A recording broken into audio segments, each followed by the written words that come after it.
तो दोस्तों आप सभी का एक बार फिर से स्वागत है be wise and wealthy channel पे और आप सभी को कहना चाहूँगा नमस्कार और जय श्री राम।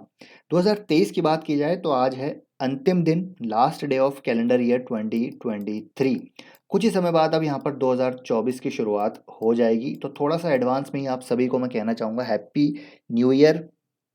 मेरे सभी व्यूअर्स को, सब्सक्राइबर्स को, मित्रगणों को, भाइयों बहनों को नववर्ष की हार्दिक शुभकामनाएं।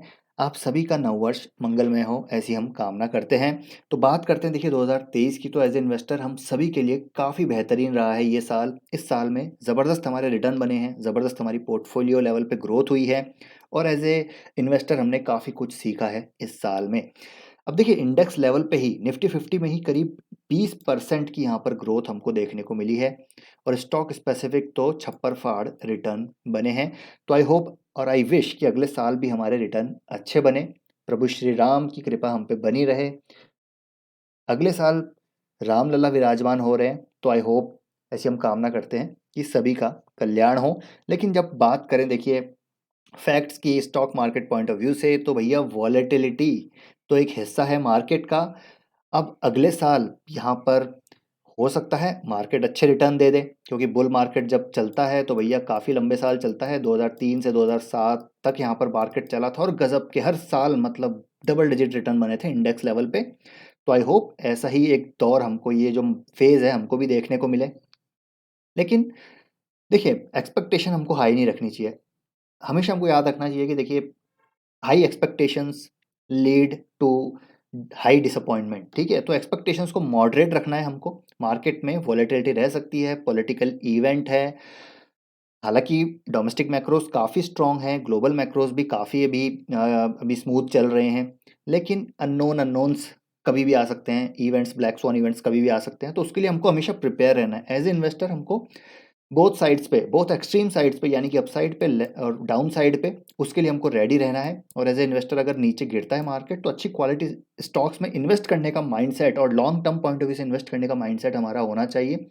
वही एक ज़बरदस्त वेल्थ क्रिएशन का एक थॉट प्रोसेस हमको यहाँ पर लंबा लेके चलता है। एक लॉन्ग टर्म जर्नी है इन्वेस्टिंग। तो आपको इन वॉलेटिलिटी को आपको अब्जॉर्ब करना पड़ेगा, फेस करना पड़ेगा और यहाँ पर डेफिनेटली उस प्रकार से अपने आप को रेडी करना पड़ेगा।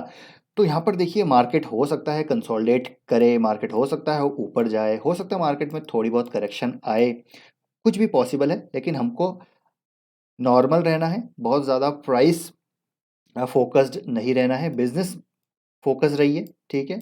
जिस बिजनेस को आपने खरीदा है उस पर फोकस करिए, तो वो आपको ज़्यादा बेहतर रिजल्ट देगा।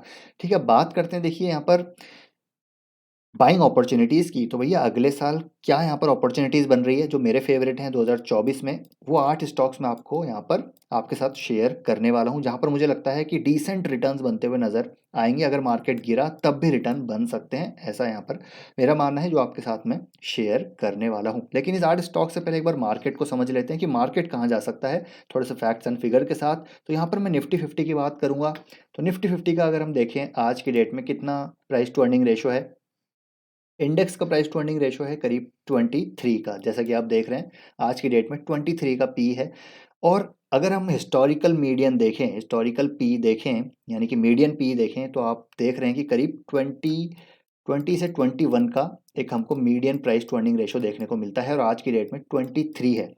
तो बहुत ज़्यादा नहीं है, देखिए बहुत ज़्यादा ओवर वैल्यूएशन जोन में नहीं है निफ्टी 50, यूफोरिक जोन में नहीं है निफ्टी 50। तो यहाँ से पोटेंशियल लग रहा है ऊपर जा सकता है मार्केट, जैसा मैंने कहा कि क्योंकि डोमेस्टिक मैक्रोस बहुत ही स्ट्रांग है, ग्लोबल मैक्रोस भी अभी काफ़ी स्मूथ नज़र आ रहे हैं। अर्निंग्स अच्छी आने की पूरी पूरी पॉसिबिलिटी यहाँ पर देखने को मिल रही है। अर्निंग्स अच्छी आई तो यहाँ पर ये नॉर्मलाइज पी हो जाएगा और फिर यहाँ से ऊपर जा सकता है। और अगर आप हिस्टोरिकल देखें, थोड़ा सा अगर पास्ट में देखें, तो एक्सट्रीम साइड पे देखिए 28 भी गया है पी, यहाँ पर देखिए 28 गया है, यहाँ पर 29 गया है और इनफैक्ट यहाँ पर 42 भी हमको पी जाता हुआ देखने को मिला है। तो अभी भी काफ़ी अपसाइड यहाँ पर लेफ्ट है, देखने को बची हुई देखने को मिलती है। हालांकि ऐसा नहीं है कि यहाँ से मार्केट ऊपर जाएगा, हो सकता है मार्केट कंसोलिडेट भी करे, हो सकता है मार्केट नीचे भी जाए। तो चांसेस यही हैं कि 2024 में निफ्टी 50 यहाँ पर बहुत ज़्यादा यहाँ पर नीचे तो नहीं जाएगा, इनफैक्ट कंसोलिडेट कर सकता है या फिर ऊपर जा सकता है। लेकिन यहाँ पर ये समझना भी ज़रूरी है कि देखिए निफ्टी 50 की बात करना ज़रूरी है, लेकिन निफ्टी मिड कैप और स्मॉल कैप की बात भी करना ज़रूरी है, क्योंकि यही मिड कैप और स्मॉल कैप हमारे पोर्टफोलियो में रिटेल इन्वेस्टर्स के ज़्यादा होते हैं। तो यहाँ पर तो भैया एक्सट्रीम रन आ चुका है, 50% का इंडेक्स लेवल पे तेज़ी देखने को मिल चुकी है इस साल में। तो यहाँ पर तो एक्सट्रीम तेज़ी आ चुकी है। तो जो इंडेक्स लेवल इन्वेस्टिंग करता है, जो स्मॉल कैप और मिड कैप में इंडेक्स लेवल इन्वेस्टिंग कर रहा है, यानी कि म्यूचुअल फंड्स में भी इन्वेस्ट कर रहा है, तो यहाँ पर थोड़ा सा आपको सतर्क रहना है। बहुत ही ज़्यादा अग्रेसिवली आपको एक आप कह सकते हैं कि लमसम अमाउंट नहीं डालना है। हालांकि अगर आप लॉन्ग टर्म इन्वेस्टर हैं 10 साल 15 साल के, तो आप स्मॉल कैप मिड कैप में जो एसआईपी नॉर्मलाइज आपकी महीने के महीने जा रही है वो तो जारी रखिए, उसमें कोई दिक्कत नहीं है, लेकिन लमसम अभी बिल्कुल भी नहीं डालना है स्मॉल मिड कैप में। यहाँ पर मैं इंडेक्स लेवल की बात कर रहा हूँ, लेकिन हाँ, स्टॉक स्पेसिफिक अपॉर्चुनिटीज़ तो हमेशा रहेंगी मार्केट में, तो वही हमको अच्छा रिटर्न बना के देगी अगर आप डायरेक्ट इन्वेस्टिंग करते हैं। तो उसके बारे में भी बात करेंगे आने वाले 2024 में, क्योंकि थोड़ा सा मैं अग्रेसिव अप्रोच यहाँ पर लेने वाला हूँ, जो आपके साथ में आगे आने वाले साल में शेयर करूँगा। लेकिन at this point of time बात करते हैं, चलिए वो कौन से 8 स्टॉक्स हैं जो अच्छे नज़र आ रहे हैं अगले साल के लिए, जहाँ पर बाइंग डेफिनेटली बनती है, खरीदा जा सकता है। तो सबसे पहला स्टॉक है यहाँ पर एचडीएफसी बैंक, जिसके बारे में लगातार मैं चर्चा कर रहा हूँ। एचडीएफसी बैंक एक ऐसा बैंक है जो प्राइवेट सेक्टर लार्जेस्ट बैंक है, कम जो इस बैंक की अर्निंग्स लगातार बढ़ती हुई देखने को मिल रही है। मतलब इसके अगर आप एसेट क्वालिटी देखें तो टॉप नॉच एसेट क्वालिटी है, मैनेजमेंट काफ़ी स्ट्रॉन्ग है। जस्ट बिकॉज अभी यहाँ पर थोड़े से फाइनेंस सेक्टर में एक आप कह सकते हैं कि ओवर जो ओनरशिप थी वो काफ़ी ज़्यादा थी, ओवर ओनरशिप थी। इस वजह से थोड़ा सा यहाँ पर लैगिंग ये लैग कर रहा है ये सेक्टर और प्राइवेट सेक्टर बैंक्स, क्योंकि एफआईएस काफ़ी यहाँ पर इन्वेस्टेड थे जिन्होंने प्रॉफिट बुक किया। और एचडीएफसी बैंक के साथ तो यहाँ पर ये भी है कि इनका मर्जर हुआ, एक बड़ा मर्जर, वो भी ओवरहैंग था। लेकिन देखिए, जब अच्छी कंपनी होती है ना, कोई जो क्वालिटी कंपनी होती है जिसका मैनेजमेंट और ट्रैक रिकॉर्ड बहुत अच्छा है, अगर वो कंसोलिडेट कर रहा है तो वो एक अच्छी अपॉर्चुनिटी होती है बाय करने की। यही हमने सीखा है पिछले कई साल में। और जब कंसोलिडेट कर रहा हो स्टॉक, तो उसको बाय करना चाहिए और फिर इसको छोड़ देना चाहिए, वो आगे चलना ही चलना है। हो सकता है थोड़ा समय लग जाए, लेकिन वो चलेगा ज़रूर, आप ये मान के चलिए। तो एचडीएफसी बैंक अपने ऑलमोस्ट ब्रेकआउट जोन के करीब है। जब ब्रेकआउट होगा एक बार, एफआईएस की वापसी होगी, तो भैया यहाँ पर एक ज़बरदस्त रनअप बन सकता है। तो एचडीएफसी बैंक 2024 का एक परफेक्ट बैट लग रहा है मुझे, तो यहाँ पर इसको आप बाय कर सकते हैं।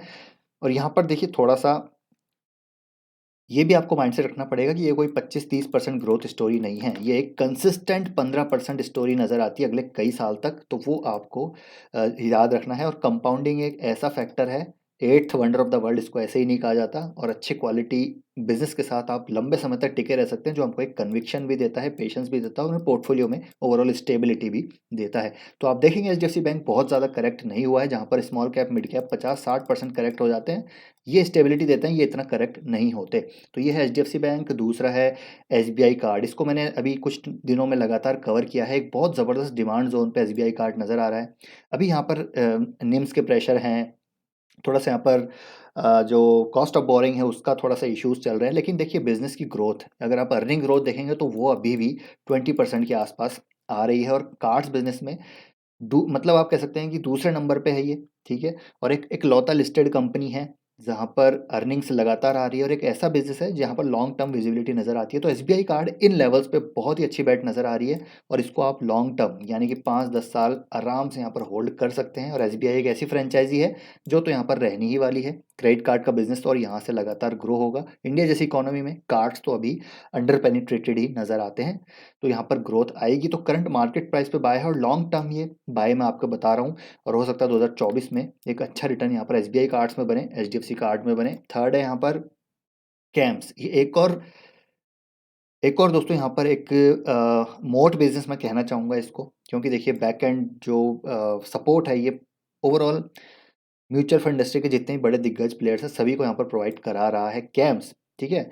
एक आप कह सकते हैं कि जो ट्रांसफर एजेंट है, रजिस्ट्रार है, सभी म्यूचुअल फंड्स के लिए ऑलमोस्ट ये नज़र आता है, जहाँ पर इसका मार्केट शेयर ऑलमोस्ट 70% है।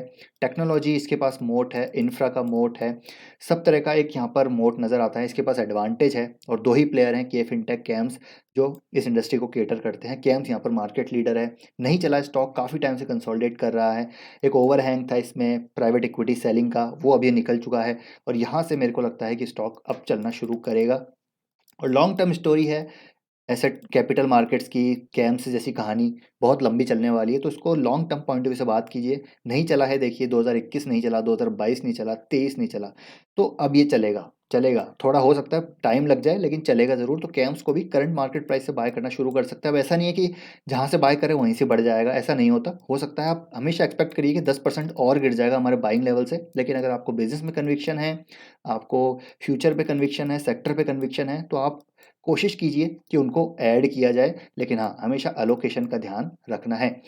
ये हो गया तीसरा। चौथा है एफएल। एफएल के बारे में तो मैं कब से बात कर रहा हूँ जाने, जब से हमने चैनल शुरू किया। एफएल को ही सबसे पहले मैंने as a multibagger stock recommend किया था, और एफएल भी यहाँ से एक 5 साल की कहानी, बहुत ज़बरदस्त ग्रोथ स्टोरी नज़र आती है डिजिटल एडवर्टीजमेंट मार्केट की।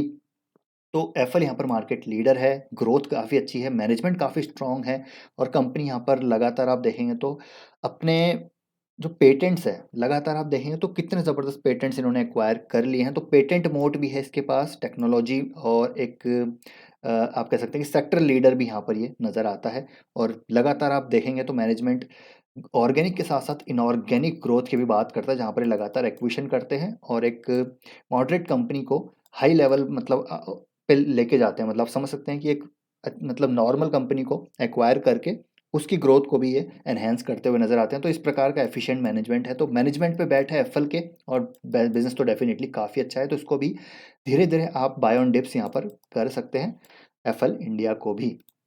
इसके बाद है रिलायंस इंडस्ट्रीज। देखिए दिग्गज सबसे बड़ी कंपनी है भारत की, नहीं चली है कितने साल से भैया, 2021 से नहीं चल रही है, ठीक है। ऑलमोस्ट यहाँ पर 2 ढाई साल हो चुके हैं इसको नहीं चले हुए, और इन लेवल्स पर लगातार हमने डिस्कस किया, वहाँ से भी देखिए 28% रिटर्न बन चुके हैं। और एक बार ये यहाँ से ब्रेकआउट देगा इस लेवल्स का, जो करीब 2600 के नज़र आते हैं, 2600 के ब्रेकआउट के बाद ये रिलायंस फिर तेज़ी दिखा सकता है। रिलायंस ऐसे ही होता है, देखिए रिलायंस में एक पैटर्न है कि कई साल नहीं चलेगा, लेकिन जब चलेगा तो भैया सारे रिटर्न एक बार में बन जाएंगे। और रिलायंस जैसी कंपनी को इग्नोर नहीं कर सकते।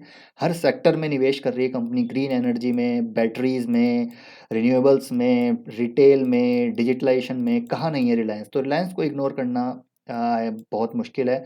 तो भैया जो एक कंसिस्टेंट 15% रिटर्न चाहते हैं, रिलायंस जैसी कंपनी में इन्वेस्ट कर सकते हैं। और जब डीमर्जर करेगा अपने बिजनेस का, रिटेल का, डिजिटल का, ग्रीन का, तो वहाँ पर फिर और वैल्यू जनरेट होती हुई नजर आएगी इन्वेस्टर्स के लिए। इसके बाद है दोस्तों आवास फाइनेंशियर्स। ये भी काफ़ी समय से नहीं चल रहा है स्टॉक, देख सकते हैं आप 2019 के लेवल्स पे ही स्टॉक पड़ा हुआ है। हालांकि जब इसकी अर्निंग ग्रोथ आप देखेंगे तो अर्निंग्स ग्रोथ इसकी लगातार बढ़ रही है। 2019 का ईपीएस चेक कीजिएगा और आज का ईपीएस चेक कीजिएगा, ये आपके लिए होमवर्क है, तो आपको पता चलेगा। तो प्राइस टू अर्निंग मल्टीपल बहुत ही अट्रैक्टिव नज़र आते हैं। हालांकि प्राइस टू बुक के हिसाब से देखें तो 3 टाइम्स प्राइस टू बुक है, वो महंग थोड़ा सा है, ओवर वैल्यूड नज़र आता है। लेकिन अगर आप हिस्टोरिकल मीडियन से देखेंगे तो वो 6 का है, तो उस हिसाब से सस्ता नज़र आता है। और एक ऐसे सेक्टर में है जहाँ पर ग्रोथ काफ़ी अच्छी है, तो आप देखेंगे तो हेल्दी बिजनेस ग्रोथ है इस कंपनी की, ठीक है। बिजनेस ग्रोथ देखिए 2018 से मार्च 23 तक 28% CAGR से AUM growth, disbursement 20% growth, PAT 36% growth. तो लगातार कंपनी का ईपीएस बढ़ रहा है। इश्यूज क्या हो रहे हैं अभी कि टेक यहाँ पर ट्रांसफॉर्मेशन हो रहा है, ठीक है। यहाँ पर ये जो loan origination service management systems हैं, क्लाउड ERP, जो बैक ऑफिस प्रोसेस ऑटोमेशन ये कर रहे हैं, तो डेफिनेटली ये काफ़ी जो टेक्नोलॉजी ट्रांसफॉर्मेशन कर रहे हैं, इसका फ़ायदा इनको आगे आने वाले समय में होगा। और अभी कुछ मैनेजमेंट चेंज भी हुआ था, दोनों एक साथ ही हो गया, तो थोड़ा सा बिजनेस इश्यूज रहे हैं। अंडर राइटिंग की बात की जाए तो बहुत ज़बरदस्त अंडर राइटिंग है, एसेट क्वालिटी बहुत ज़बरदस्त है कंपनी की। तो ये कंपनी को इग्नोर करना सही नहीं है। और अगर आप इस कंपनी के मार्केट अपॉर्चुनिटी की बात करें तो देखिए मार्केट अपॉर्चुनिटी देखिए, इंडियन हाउसिंग फाइनेंस में और अफोर्डेबल हाउसिंग फाइनेंस में आवास एक बहुत मार्केट लीडर है, जहाँ पर इसका मार्केट शेयर 30% से ज़्यादा है। मार्केट साइज देखिए और वाई ग्रोथ देखिए, हाउसिंग मार्केट की ग्रोथ देखिए, मॉर्गेज पेनिट्रेशन देखिए। मॉर्गेज पेनिट्रेशन तो अभी अंडर पेनिट्रेटेड मार्केट है और ये लगातार बढ़ता हुआ देखने को मिलेगा, और एक ग्रोइंग इकोनॉमी है।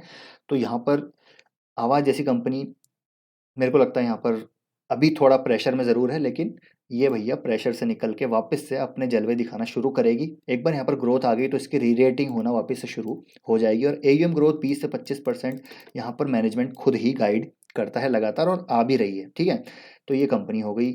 उसके बाद है दोस्तों एक छोटी company, small cap. Small cap में सावधान रहना है, लेकिन स्टॉक स्पेसिफिक बात करें तो एमी ऑर्गेनिक्स बहुत ही गजब की कंपनी है, जहाँ पर दूसरी फार्मा और स्पेशलिटी केमिकल कंपनीज थोड़े से वीक नंबर दिखा रही थी, ये कंपनी ने गजब के नंबर दिखाए पिछले 2 क्वार्टर में। और आप देखिए इसका फाइनेंशियल परफॉर्मेंस 20 से लेकर 23 तक 31% सीएजीआर से इनका एडवांस इंटरमीडिएट सेगमेंट ग्रो कर रहा है। इनका जो स्पेशलिटी केमिकल वाला सेगमेंट है वो 137% ग्रो कर रहा है। ठीक है, टोटल देखिए 37% की ग्रोथ है। बिजनेस वर्टिकल वाइज आप देखेंगे तो पहले फार्मा इंटरमीडिएट से ही सारा रेवेन्यू आ रहा था 20-21 में, लेकिन अभी 22-23 में इनका रेवेन्यू स्पेशलिटी केमिकल से भी बढ़ता हुआ देखने को मिल रहा है। एक्सपोर्ट्स रेवेन्यू लगातार बढ़ रहा है और आप देख सकते हैं क्लाइंट कॉन्सेंट्रेशन भी काफ़ी डिसेंट है, इनका नज़र आता है। साथ ही साथ आप देखेंगे बिजनेस, तो देखिए फेरबियन के साथ लॉन्ग टर्म साइन इन्होंने कॉन्ट्रैक्ट किया है, जैसा कि मैंने आपको पहले भी बताया था। स्पेशलिटी केमिकल में इनके पास एक यूवी ऑब्जर्वर प्रोडक्ट का ऑर्डर रिसीव हुआ है जो कि पेंट इंडस्ट्री में यूज आता है, और ये Q3 FY24 से कमर्शलाइज हो जाएगा प्रोडक्शन। और मैनेजमेंट काफ़ी यहाँ पर ऑप्टिमिस्टिक नज़र आता है, इस प्रोडक्ट के लिए काफ़ी अच्छी ग्रोथ आ सकती है। बैटरी इलेक्ट्रोलाइट एडिटिव्स भी ये बना रहे हैं जो कि बैटरीज में यूज़ होगा।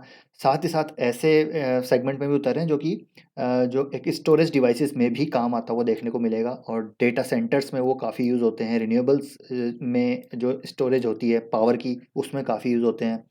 केपेक्स ऑलरेडी कंपनी कर रही है, एक्विशन लगातार कर रही है, तो बहुत ही ज़बरदस्त बिजनेस नज़र आता है एमी ऑर्गेनिक्स। हालांकि मेरे पास बहुत कम है इसका हिस्सा अभी, क्योंकि थोड़ा सा वैल्यूएशन ज़्यादा है, लेकिन ये जब गिरेगा ना, मैं सोच रहा हूँ कि गिरे तो बाय करें, लेकिन ये गिरता नहीं है तो थोड़ा बहुत ही है मेरे पास। आई थिंक 1% ही है एमी ऑर्गेनिक्स, लेकिन over the period of time में इसको बढ़ाता हुआ देखने को मिलेगा। इस पर ज़रूर आप स्टडी कीजिए, एक ऐसी कंपनी है जो गिरी नहीं है, कंसोलिडेट कर रही है, नहीं तो ज़्यादातर कंपनीज ने बहुत ही ज़्यादा नीचे आ गए हैं। आप देखिएगा तो ये स्टॉक कंसोलिडेट कर रहा है। अगर यहाँ पर 20-25% की ग्रोथ आ गई तो वैल्यूएशन आज की डेट में इसके मेरे ख्याल से जस्टिफाइड नज़र आते हैं, और मैनेजमेंट भी गाइड कर रहा है कि भैया 18 से 22% ग्रोथ आएगी। तो इसके बाद हम बात करते हैं दोस्तों एमी ऑर्गेनिक्स के एक और फैक्टर की, जो है वो है ये प्रमोटर बाइंग। जी हाँ, तो आप देखिए कि प्रमोटर बाइंग 28 दिसंबर को हुई है एमी ऑर्गेनिक्स में, तो प्रमोटर्स भी अब यहाँ पर बाय कर रहे हैं। अब यहाँ पर जो लास्ट स्टॉक है वो है सिंजीन। सिंजीन थोड़ा लॉन्ग टर्म स्टोरी है, contract research and manufacturing and development में बहुत ही नीश कंपनी है। इनके साइंटिस्ट की बात की जाए तो इससे ज़्यादा साइंटिस्ट तो आई थिंक कहीं होंगे नहीं इनके पास, तो गज़ब का यहाँ पर एक बिजनेस है। ग्लोबल स्केल पे ये कंपनी काम करती है। एमजेन, जोएटिस और बहुत सारे ऐसे बड़े नाम हैं जो बायोलॉजिक्स में बड़े नाम हैं ग्लोबली, उनके साथ इनकी पार्टनरशिप है। तो ये भी एक काफ़ी शानदार कंपनी नज़र आती है। 2024 हो सकता है थोड़ा सा फ्लैट रहे, लेकिन 2025 से यहाँ पर ग्रोथ आना शुरू होगी, क्योंकि अभी क्या है कि यूएस जो बायोटेक मार्केट है, जो प्राइवेट मार्केट है, वहाँ पर थोड़ा सा फंडिंग विंटर अभी चल रहा है, जैसे कि मैंने आपको ट्रैक्शन में भी बताया था। तो इनको वहाँ से फंडिंग आती है, और ये एक उसका भी एक यहाँ पर ट्रिगर हो सकता है कि अगर प्राइवेट मार्केट में ग्रोथ आई तो सिंजीन भी यहाँ से ग्रो करेगा। हालांकि एक वो बहुत छोटा सा पार्ट है इसका, लेकिन ओवरऑल बिजनेस इनका लगातार गजब काम कर रहा है। मैनेजमेंट टॉप नॉच है, बिजनेस क्वालिटी बहुत टॉप नॉच है, फंडामेंटल्स बहुत टॉप नॉच है, और सारी चीज़ें आप देखेंगे तो वो भी टॉप नॉच है। एफआईएस डीआईएस भी लगातार स्टेक बढ़ा रहे हैं। और अगर हम देखें एक चीज़ बिजनेस ग्रोथ को लेकर, तो देखिए लगातार कंपनी इन्वेस्ट करती है और उस पर ग्रो करती है। अभी मैंगलोर में इनकी कमर्शियल एपीआई फैक्ट्री यहाँ पर एक्सपेंशन इन्होंने किया है, जो कि आती हुई देखने को मिलेगी। जोएटिस के साथ एक लॉन्ग टर्म पार्टनरशिप इन्होंने अभी साइन की है, कमर्शियल स्केल मैन्युफैक्चरिंग, यहाँ पर biologics commercial scale manufacturing partnership sign की है, जो कि लॉन्ग टर्म है। तो लॉन्ग टर्म रेवेन्यू विजिबिलिटी नज़र आती है। स्टेराइल फिल फिनिश फैसिलिटी इन्होंने कमीशन करी है अभी कुछ टाइम पहले ही बेंगलोर में। और स्टेराइल फिल फिनिश फैसिलिटी की बात की जाए तो इसमें भी काफ़ी ज़बरदस्त ग्रोथ है। अगर मैं आपको दिखाना चाहूँ तो देखिएगा आप कि इस सेगमेंट में ही करीब करीब, लेट मी शो यू, देखिए करीब यहाँ पर 2030 तक 11% के आसपास सीएजीआर ग्रोथ से ये इंडस्ट्री ही ग्रो होगी। जो कि ये जो फिल फिनिश यानी कि जो वायल्स में जो दवाई डाली जाती है उसकी यहाँ पर बात हो रही है। जो इंजेक्टेबल्स होते हैं उसमें including biologics and customised medicine में ये इसकी डिमांड बहुत ज़्यादा है। तो उसमें भी ये अभी कदम रख चुकी है, और साथ ही साथ मैन्युफैक्चरिंग में भी ये उतर चुके हैं, जहाँ पर ये लार्ज और स्मॉल स्केल मॉलिक्यूल्स को मैन्युफैक्चर करेंगे। तो ये कहानी बहुत लंबी है, मुझे लगता है अगले आने वाले 10-15-20 सालों की कहानी है सिंजीन। तो इसमें थोड़ा पेशेंस आपको रखना पड़ेगा, और इसको एक्यूमुलेट कीजिए, क्योंकि ये अभी गिरा है। अच्छे बिजनेस को गिरने पे ही एक्यूमुलेट करना है, ठीक है? तो वहाँ पर आपको लॉन्ग टर्म थोड़ी सी प्राइस बेनिफिट मिलता है, एवरेज बेनिफिट मिलता है। तो ये है दोस्तों कुछ स्टॉक्स जो अच्छे नज़र आ रहे हैं 2024 के लिए। तो आई होप इन पे आप ज़रूर इनको ज़रूर कंसिडर करेंगे, और आप अपनी स्टडी रिसर्च ज़रूर कीजिएगा। बाकी छोटे स्टॉक्स भी हैं जो मैंने आपको अभी कुछ दिन पहले बताए हैं, जिसमें जो मेरे पास हैं, जैसे आरती फार्मा है, ठीक है, ट्रैक्शन टेक्नोलॉजीज़ है, सूर्य रोशनी है, दीपक फर्टिलाइजर्स, ये कुछ ऐसे स्टॉक्स हैं जो मुझे लगता है अच्छा करेंगे, लेकिन इसमें थोड़ा सा इंडेक्स लेवल पे गिरावट आती है तो इन स्टॉक्स में ज़्यादा आती है, तो इनको आप ज़रूर पढ़ के अगर गिरते हैं तो ज़रूर इनको कंसिडर कर सकते हैं। तो आई होप दोस्तों वीडियो इन्फॉर्मेटिव लगा होगा, पसंद आया वीडियो लाइक कीजिए, शेयर कीजिए, और आप सभी को नववर्ष की हार्दिक शुभकामनाएं। तो मिलते हैं आपसे अगले साल नई वीडियो के साथ। Till then take care, bye bye.